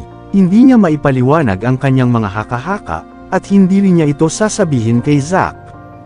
Naramdaman niya na hindi magtatapos ng maayos si Zack. Inaasahan kong hindi mo ikinalulungkot ang iyong desisyon sa isang pagkakataon pa. Bamantong hininga si Mandy. Sa huli, pinsan pa rin sila. Talagang hindi na kailangang kumilos sa gayong malupit na paraan. Nakakalungkot. Alam mo ba kung gaano kahabag-habag ang mga Zimmers dahil sa iyo at sa marumi na iyon? Alam mo ba ang mga bagay na dapat kong gawin upang mabuhay sa mga araw na ito? Sinasabi ko sa iyo ngayon, nais kong lumuhad ka sa harap ko at ang marumi na iyon. Malalaman mo mismo ang uri ng pagkakamali na nagawa mo noong ipinagkanulo mo ang pamilya. Pagkatapos ay pinakawalan ni Zack ang isang baluktot na pagtawa. Kasabay nito, sa isang nayon sa bukod. Ang Zimmers ngayon ay nanirahan ng bukod sa isa't isa dahil sa kanilang pagkalugi. Si Sean Zimmer, ang ama ni Zack, ay nagrenta ng bahay sa isang nayon. Dahil siya ay walang trabaho at walang mga mapagkukunan sa pananalapi, kailangan niyang umasa sa pagbebenta ng kanyang mga dating kasangkapan upang mabuhay. Isang malakas na tunog ang umalangaw-ngaw. Bang, at ang kanyang pintuan ay sinipa ng pabukas. Si Sean, na kasalukuyang nagpapahinga sa isang sopa, ay tumalon sa takot. Bago tayo magpatuloy, shoutout po sa inyong lahat mga idol, sa patuloy na pagsuporta sa ating YouTube channel. Maraming salamat po. Kabanata 1236. Si Sean ay nakatira sa isang nayon ngayon, at nang nawala ang kanyang anak na lalaki, siya ay naging isang palaging target para sa mga lokal na gangster. Ang pangalawang pintuan ay sinipa, ipinagpalagay ni Sean na ang mga gangster ay nagpakita muli. Ngunit nang mapagtanto niya na ito ay si Harvey sa halip, ang galit ay napuno ang mukha ni Sean. Umungol siya, ano ang ginagawa mo dito? Para kay Sean, kung hindi pa ito para sa patuloy na panggugulo ni Harvey, ang Zimmers ay hindi mahulog sa pagkalugi. Si Harvey ang dahilan ng pagtatapos ng Zimmers sa kanilang magandang kalagayan. Tiningnan ni Harvey si Sean na may mas malamig na mukha kaysa sa yelo. Umiling siya ng isang sulyap, nasaan ang iyong anak? Si Sean lang ay tumawa sa tugon. Harvey, naging mayabang ka na ngayon. Sa palagay mo ba maaari mo lamang baliwalain ang batas kapag ang iyong asawa, si Mandy, ay naging chairman o isang bagay? Huwag kalimutan, ako pa rin ang iyong nakatatanda. Ano ang karapatan mong maging mapagmataas sa harap ko? Hindi ka masunurin. O manggal si Harvey, hindi ako pasensyoso sa ngayon. Hilingin ko ulit sa iyo, nasaan si Zack Zimmer? Si Sean ay nahulog sa isang angkop na galit. Kahit na ito ay pinanatiling manugang, walang silbi na marumi na ng ahas na kumilos sa harap niya ngayon. Hindi ba ang kanyang asawa ay isang chairman lamang? Iniisip ng taong ito na hindi siya mapag-aalinlangan dahil sa kanya. Sobrang talino ni Zack, ngunit kailangan niyang umalis dahil sa marumi na ito. Hindi patas. Hindi ko alam. Kahit na ginawa ko, bakit ko sasabihin sa iyo? Ano ang kailangan mong hilingin sa kinaroroonan ng pamilya? Pinakawalan ni Sean ang isang malamig na pagtawa. Wala siyang balak na sabihin kay Harvey kahit ano. Hinawakan ni Harvey ang leeg ni Sean at itinaas siya. Isa akong nagtatanong sa iyo. Gusto kong malaman kung nasaan si Zack. Kung hindi, hindi ko iniisip na papatayin ka hanggang sa kamatayan. Kumarap sa sulyap ni Harvey, naramdaman ni Sean ang isang biglaang takot. Kung hindi nagsalita si Sean, talagang isasagawa ni Harvey ang kanyang banta. Makikipag-usap ako, pabayaan mo lang ako. Pinabayaan ni Harvey si Sean at nasnak, wala akong oras upang makipaglaro sa iyo. Kung hindi mo sinabi sa akin ang totoo, mamamatay ka ng mas masakit na kamatayan. Huminga ng malalim si Sean. Sa bingit ng kamatayan, siya ay agad na ipinagbili ang kanyang anak. Ipinadala siya ni Senior Zimmer at si Queen sa pamilyang Jean ng Mordo, ngunit hindi pa siya nagpakita mula pa noon. Ang pamilyang Jean mula sa Mordo. Nasimangot si Harvey. Ang pamilyang Jean mula sa Mordo ay inilagay sa ika-9 sa nangungunang 10 pamilya sa Country H. Paano maaaring makasama ang mga Zimmers sa mga Jeans? Pinag-isipan ni Harvey ang bagong impormasyon na ito bago magtanong muli, kumusta ang mga nakaraang araw? Bumalik ba siya? Hindi ko alam. Wala akong paraan upang makipag-ugnay sa kanya mula pa noong siya ay ipinadala sa Mordo. Ibinento ko pa ang aking telepono para sa pagkain. Walang paraan para makipag-ugnay sa akin, o alinman. Ang pagkabalisa ay isinulat sa buong mukha ni Sean. Sa sandaling ito ay kinamumuhian niya sina Harvey at Mandy, at kinamumuhian niya ang anak na nawala ng walang bakas matapos na pumunta sa Mordo. Tiningnan ni Harvey si Sean ng mabilis na sulyap, pagkatapos ay lumingon at umalis. Sa kung gaano ka makasarili si Sean, walang paraan na tutulungan niya si Zack na panatilihin ang anumang mga lihim, lalo na pagkatapos niyang ibenta si Zack. Tila parang wala si Zack dito. Tama, masasabi ko sa iyo ang numero ng telepono na ginagamit niya ngayon. Para sa isang presyo, syempre. Malakas na sinabi ni Sean, kumikilos na parang may naalala lang siya, si Harvey ay nakatitig sa kanya ng malamig. Kumuha siya ng ilang mga papel na pera at itinapon sa lupa. Kung malaman ko na peking numero, malalaman mo kung paano ka magtatapos. Sinunggaban ni Sean ang pera tulad ng isang mabangis na aso, pagkatapos ay mabilis na binigkas ang isang string ng mga numero. Kasabay nito, sinabi rin niya, panigurado, tama ang bilang. Sa Buckwood International Airport, isang matandang lalaki ang dahan-daang lumakad. Nakasuot siya ng mga ordinaryong damit at may dala ng isang baston sa kanya, ngunit pinalabas ang isang aura na maaaring mapilit ang sinumang may isang sulyap lamang. Kung nakita ni Zack ang taong ito, tiyak na manginig siya sa takot. Siya ay isang elder mula sa ipinagbabawal na lupain sa likod ng mga bundok na pag-aari ng mga genes ng Murdoch, pati na rin ang Panginoon ni Zack at Queen, si Russell. Matapos iwanan sina Zack at Queen sa ipinagbabawal na lupain sa likuran ng mga bundok, nagdusa sila araw-araw na pagdurusa. Nakatakas lang si Zack dahil inutusan siya. Gayunpaman, hindi si Zack ang dahilan na lumitaw si Russell. Ito ay si Mandy. Bumagsak na ang Zimmers, ngunit ang negosyo ni Mandy ay patuloy na lumalaki. Para sa mga genes ng Murdoch, ito ay isang bagay na karapat-dapat sa isang pagsisiyasat. Ang isang nangungunang pamilya na tulad nila ay hindi papayagan ang mga mas mababang pamilya na magpakita at malampasan ang mga ito, anuman ang gastos. Gayunpaman, matagumpay na si Mandy, sa huli siya ay isang lingkod lamang sa mga genes ng Murdoch. Nang sandaling lumakad siya sa paliparan, tiningnan ni Russell ang kalangitan at nagsimulang mag-ungol sa kanyang sarili. Nagtataka ako kung ang aking pagkabigo sa aking mag-aaral ay maaaring makumplito ang kanyang misyon sa oras na ito. Nakipag-ugnay pa ako sa mga Yates ng Amerika para lamang sa iyo. Kung hindi mo makumplito ang misyon ngayon, natatakot ako na hindi ko na maprotektahan ka pa. Matapos makuha ang numero ng telepono ni Zack, mabilis na tinukoy ni Harvey ang lokasyon ni Zack. Di nagtagal, pumunta si Harvey sa lugar mismo, ito ay isang inabandunang pabrika. Nang walang anumang pangangasiwa, maraming mga pulubi at gangsters ang lahat na nagtipon dito. Ang lugar ay itinuturing na isang kulay abo na lugar. Pagdating ni Harvey, ang mga gangster sa pasukan ng pabrika ay tumingin sa kanya. Lumapit ang mga gangster kay Harvey na may isang walang prinsipyong yabang, at sinukat siya. Kapatid, may bayad para sa paradahan ng iyong sasakyan dito. Magbayad. Magkano? Kalmadong nagtanong si Harvey. Kung titingnan kung gaano kadali ang pagpunta sa kay Harvey, ngumisi ang mga gangster. Kapatid, ang iyong kotse ay mukhang libo-libo ang gastos nito. Mag-iingat kami, kung sakaling masira ito ng ibang tao. Marami kami dito, hindi bababa sa kailangan mong bigyan kami ng $1,000, di ba? Sinabi ng gangster na nangunguna sa harap, si Harvey ay casual na kinuha ang kanyang pitaka. Nang makita na puno ito ng mga berdeng papel, lahat ng mga mata ay agad na kumikinang.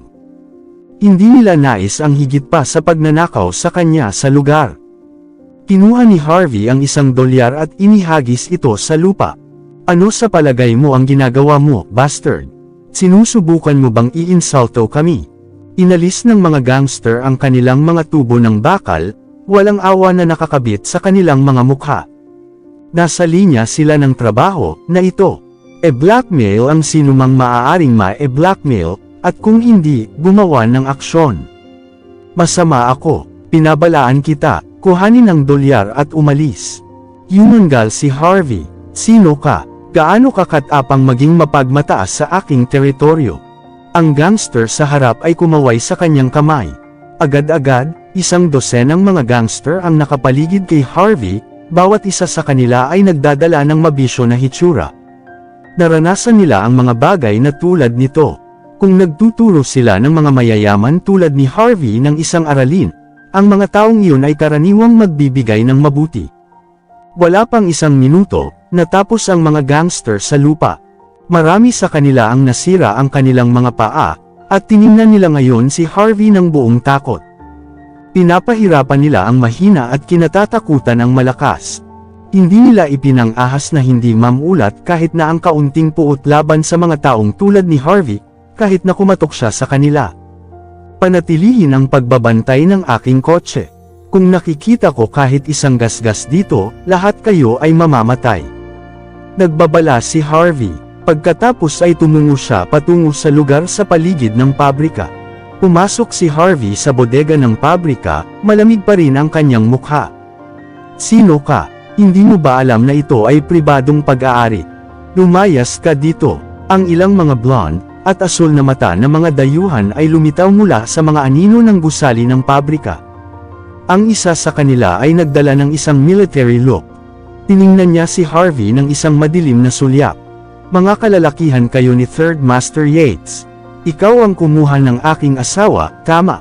Nabigla sila nang marinig nila si Harvey na nagsasabi ng pangalan ni Third Master Yates.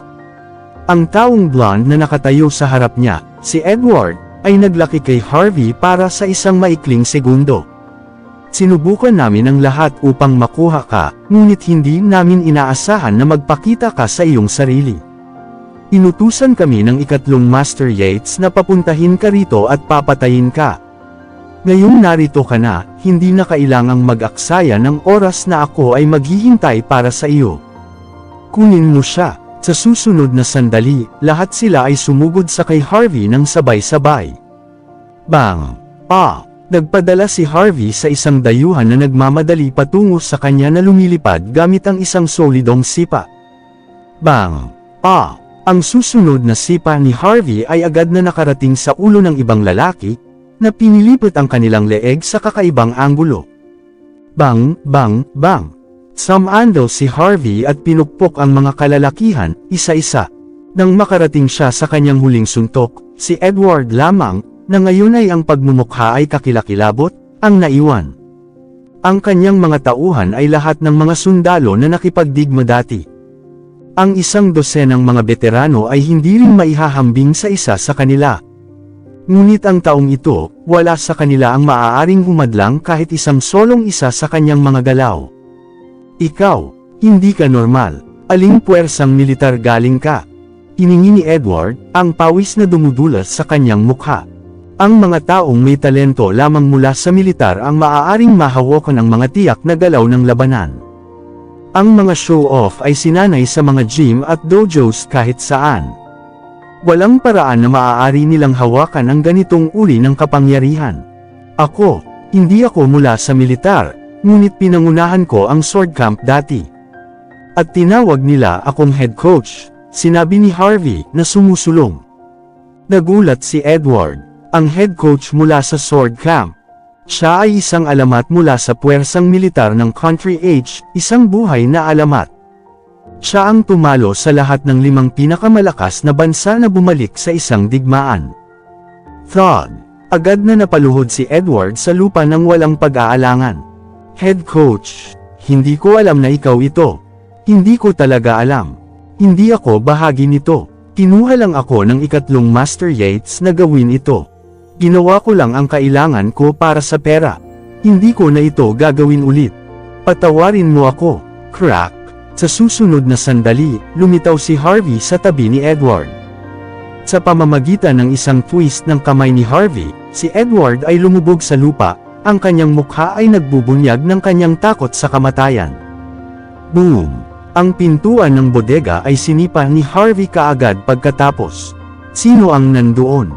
Tumalon si Zack sa galit, ngunit nagyelo ang kanyang mukha nang makita niya si Harvey na naglalakad sa loob ng hindi naabala. Hindi sinasadya, nanginginig ang buong katawan niya. Ikaw, kumusta ka dito? Nasaan si Edward at ang iba pa? Paano kanila papayagan na pumasok dito? Ang natatakot na mukha ni Zack ay nagpapakita ng lubos na kawalan ng paniniwala. Maraming salamat sa lahat ng sumusubaybay. Please subscribe and follow my YouTube and Facebook channel, Filipino Novel. Maraming salamat po. Sinasabi mo ba ang mga dayuhan? Pinalayas ko na sila, malamig na sagot ni Harvey. Napansin niya si Mandy, lubusang nakatali sa sulok, at sa wakas ay humahagulgol ng ginhawa. Hanggat hindi nasaktan si Mandy, hindi pa huli ang lahat. Huwag kang lalapit. Sa palagay mo hindi ko siya papatayin kung gagawin mo. Ulalas ni Zack. Kumuha siya ng kutsilyo sa isang mesa, naghahanda na magmadali patungo sa kay Mandy. Ang mga hiyawa na parang tunog ng isang namamatay na baboy ay umalangaw-ngaw. Si Zack ay gamulong sa lupa na may isang panaghoy. Akala ko ikaw ay isang mabaho lamang, at wala akong interes na papatayin ka. Ngunit napatunayan na hindi ako maawain minsan. Lamang kapag namatay ka ay walang babalik upang kagatin ako muli, sinabi ni Harvey, na tumapak sa kutsilyo. Nanginginig ang buong katawan ni Zack. Naisip niya na maaari niyang patayin si Harvey matapos malaman ang ilang mga galaw mula sa ipinagbabawal na lupain sa likod ng mga bundok ng pamilyang Jean. Hindi niya inaasahan na ang kanyang mukha ay tatapakan ng mga paa ni Harvey. Harvey York, hindi mo ako mapapatay. Dapat mong malaman ang tungkol sa pamilyang Jean mula sa Mordo. Ako ay bahagi ng pamilya. Gusto kong makita kung manggahas ka bang patayin ako. Hindi ka pababayaan ng mga Jean sa kawit. Sigaw ni Zack na naghahalo ng kanyang ngipin. Nung huling oras nilang nagkita sa Gold Coast, hindi pinatay ni Harvey si Zack. Sa gayon, napagpasyahan ni Zack na si Harvey ay hindi magkakaroon ng mga guts upang patayin din siya sa oras na ito. Ngunit hindi pinansin ni Harvey si Zack sa ngayon, at sa halip ay nagpunta sa kay Mandy. Humihingi ng tawad ang mukha niya. Darling, medyo huli na ako. Naguguluhan si Mandy, ngunit sa susunod na sandali, ngumiti siya. Buti na lang, mahal. Alam kong darating ka at iligtas ako. Tumango si Harvey nang walang salita, pagkatapos ay kinaligan niya rin ang mga tali ng sekretarya. Umalik at magpahinga kayo ni CEO Zimmer, nanginginig ang sekretarya sa kanyang paa. Hindi siya maglakas loob na magsalita ng isang salita. Bumagsak ang puso ni Mandy. Narinig niya ang lahat ng sinabi ni Harvey sa sandaling ito. Sa ngayon, baka patayin ni Harvey si Zack. Harvey, ikaw ba talaga? Bago matapos ni Mandy ang kanyang pangungusap, agad na pinutol siya ni Harvey. Umuwi ka na at magpahinga, magiging maayos ako. Kaya kung hawakan ito, magtiwala ka sa akin. Nag-aalala si Mandy, ngunit sa huli, umalis siya kasama ang kanyang sekretarya.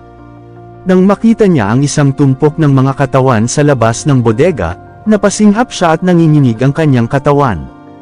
Bagaman siya ay nagmula sa isang pangunahing pamilya at maraming karanasan sa labas ng mundo, ito pa rin ang una niyang nakita ang maraming katawan na ito.